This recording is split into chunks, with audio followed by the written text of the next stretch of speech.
so much for joining us here today. I am Destiny Davis. We have the most exciting guest with us today, Brad Feldman. Thank you so much for joining us, Brad. Thank you. Hello, everybody. Yeah, so this is really exciting. I was thinking because, 2018's wrapped up and now we're into 2019, and have you created your business plan, right? And the market's changed so much. So should we be shifting like with our lead gen? I mean, there's so much we can do. What do you think? Oh, absolutely. I think right now, you have to realize that the last 4 or 5 years, the market's been this transactional market, right? Like everything's just been kind of coming at you and people have been selling homes.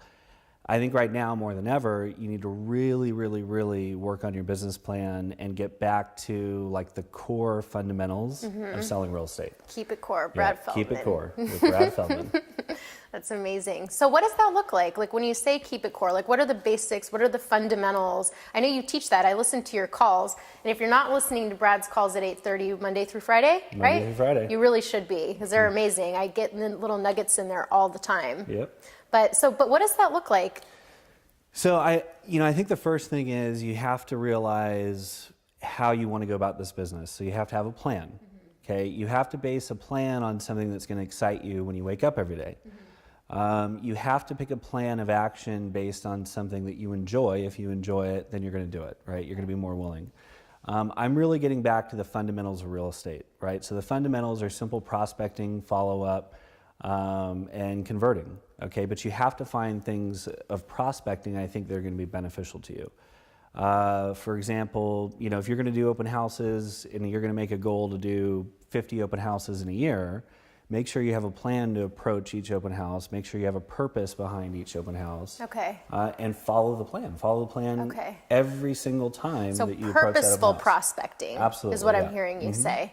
And is there, as far as lead gen and prospecting, are you noticing some more successful than others? I mean, are people still online? Is open houses a good one for you? What do you think? Yeah, I mean, I think the core fundamentals of real estate always work, right? So Which people are? cold For call. us that may be new agents? Yeah, so people cold call, they door knock, they farm, they hold open houses. If you're going to go after online platforms, really understand how that lead generation and conversion actually works and what the numbers are. There's nothing wrong with investing in your business if you have a plan. And if you're newer and you can't invest that money, then this is your budget, right? Like go door knock. Get on the phone and start cold calling clients. There's plenty of people that are looking to buy and sell a home.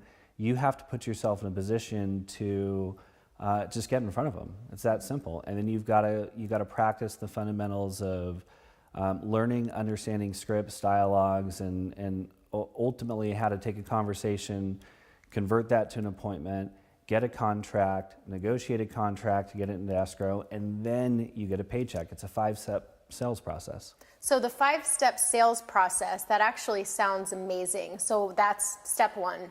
Prospecting. Prospecting. Step 2. It's follow-up. So a lot of people think prospecting and following up with your clients are the same thing, but they're actually 2 different things. Okay. Right? Yep. So because you get the lead, you follow up with the lead. Yeah. 2 steps. Right. What's the 3rd step? Third step is setting an appointment. Setting an appointment. So you could skip step 2 if you prospect really well and set an appointment, but you're never going to get a sale without following these steps first, right? Right. And then what's 4?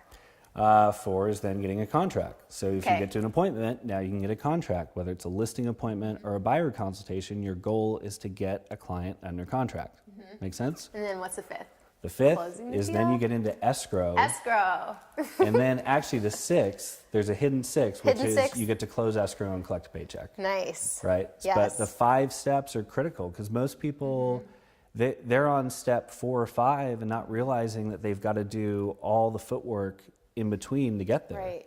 Yeah, I mean, I'm guilty of that for sure. I know follow-up is not my strongest. Like if I'm not on top of my CRM or with my reminders and things, I forget, because we're so busy. And then like prospecting's fun, really, going out and meeting people and you're engaging. But then it's like, sure, if you follow up once or twice, like that's easy. But when it's like 6, 7, 8 times, I'm the worst. I'm like, oh my God, this is like 10 times. These people hate me, but you've got to be with it, right? So this is what's scary. 95% of the business that you're going to do comes from the follow-up.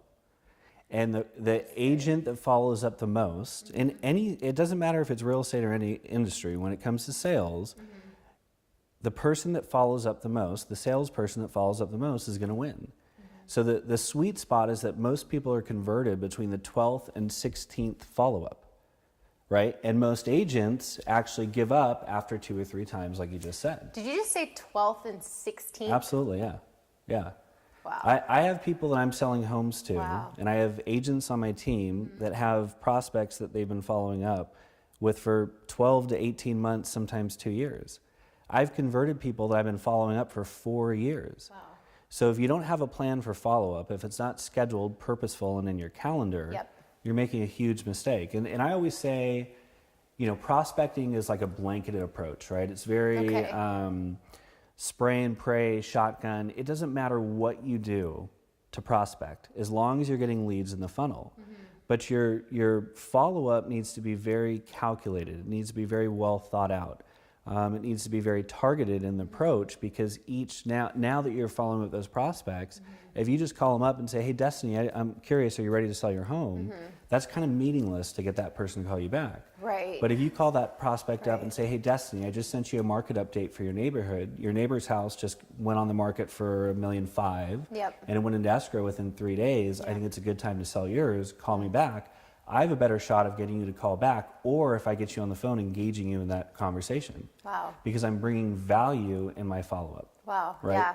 I mean, that's fascinating to me. So really, it's like there's no point in prospecting if your follow-up game isn't strong. Of course. I talk about this and I coach this all the time to agents, and it's the most frustrating thing from my perspective, simply because I'm seeing them put all this effort into prospecting, but then they're not doing what they really need to do to convert those prospects into appointments. Right. Right. Which is the third step. Third step. Right. I love the steps. That's Yeah. great.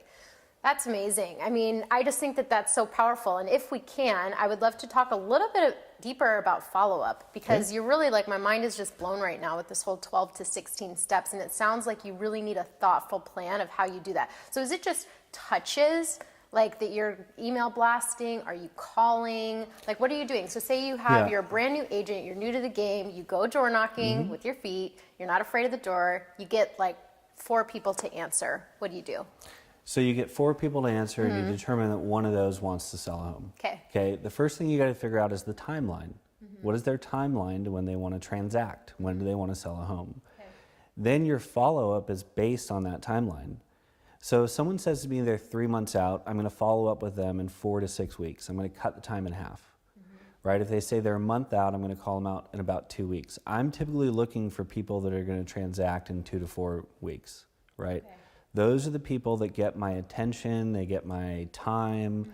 I'm taking buyers out that are 2 to 4 weeks out, not 6 months to a year out. Okay. Does it make sense? Yeah, it totally makes sense. And I've noticed too is that buyers really start looking like 6 months before they're ready to write an offer, right? They're just kind of out there, they're going to open houses, they're looking on Zillow. So how do you segment your leads? Because it doesn't sound like with the follow-up, it's a blanketed approach. It sounds like with the prospecting it is, but with the follow-up, you need to be a little more thoughtful of who needs what and when and how to follow up. Yep. Is that right? That's very, very true. So the first thing is this is where scripts and dialogues are so critical to this process, right?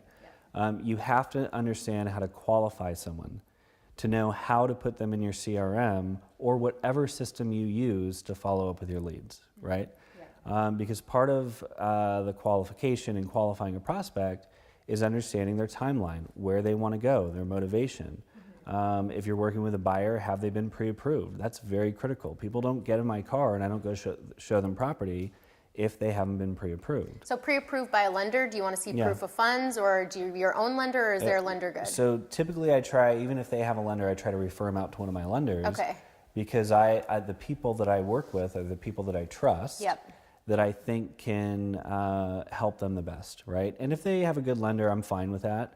But I do think that just like every prospect should talk to 2 or 3 agents and interview them, they should also talk to 2 or 3 lenders and interview them as well, right? That's amazing. Yeah, and I agree totally. I mean, the qualifying the clients is key. It's critical. Yeah, it is. That's so amazing, Brad. Thank you so much for joining us. And I know that you've all got tremendous value. I mean, you're the best in the business in this area, and in other areas too, but specifically in the coaching and the prospecting and farming. I mean, you're like the king. So this is really wonderful. Thank you so much. All right, thanks, and we're everybody. going to have more with Brad. So join us on our next video, and we'll continue our Keep It Core with Brad Feldman series. Keep it core.